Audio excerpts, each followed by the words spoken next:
Chapter 19 of the book of Matthew. Chapter 19.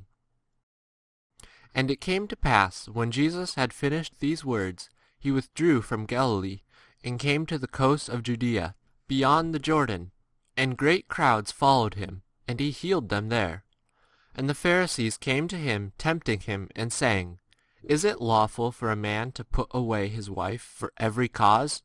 But he answering said to them, Have ye not read that he who made them from the beginning made them male and female, and said, On account of this a man shall leave father and mother, and shall be united to his wife, and the two shall be one flesh, so that they are no longer two, but one flesh?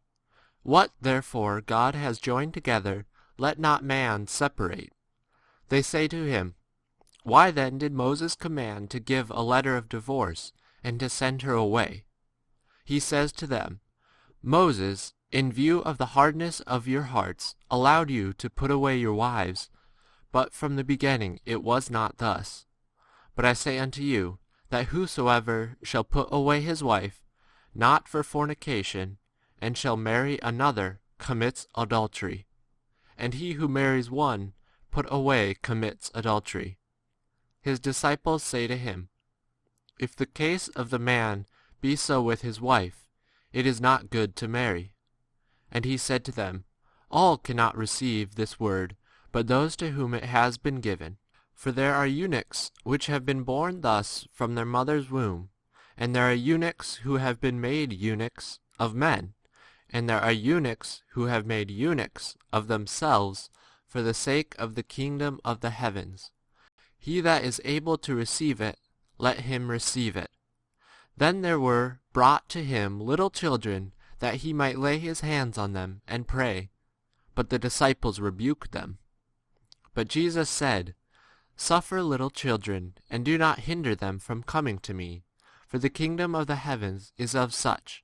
And having laid his hands upon them, he departed thence. And lo, one coming up to him said to him, Teacher, what good thing shall I do that I may have life eternal?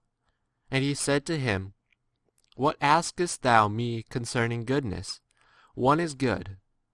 But if thou wouldest enter into life, keep the commandments. He says to him, Which? And Jesus said, Thou shalt not kill, thou shalt not commit adultery, thou shalt not steal, thou shalt not bear false witness, honor thy father and thy mother, and thou shalt love thy neighbor as thyself. The young man says to him, All these have I kept. What lack I yet? Jesus says to him, If thou wouldest be perfect, go, sell what thou hast, and give to the poor, and thou shalt have treasure in heaven. And come, follow me.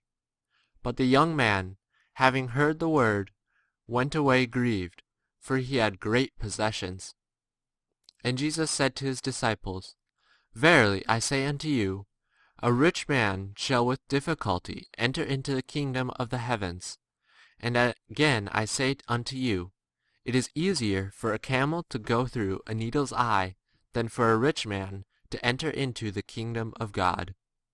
And when the disciples heard it, they were exceedingly astonished, saying, Who then can be saved? But Jesus, looking at them, said to them, With man this is impossible, but with God all things are possible. Then Peter, answering, said to him, Behold, we have left all and followed thee. What then shall happen to us? And Jesus said to them, Verily I say unto you, that ye who have followed me in the regeneration, when the Son of Man shall sit down upon his throne of glory, ye also shall sit on 12 thrones, judging the 12 tribes of Israel. And every one who has left houses, or brethren, or sisters, or father, or mother, or wife, or children, or lands, for my name's sake, shall receive 100-fold, and shall inherit life eternal. But many first shall be last, and last first.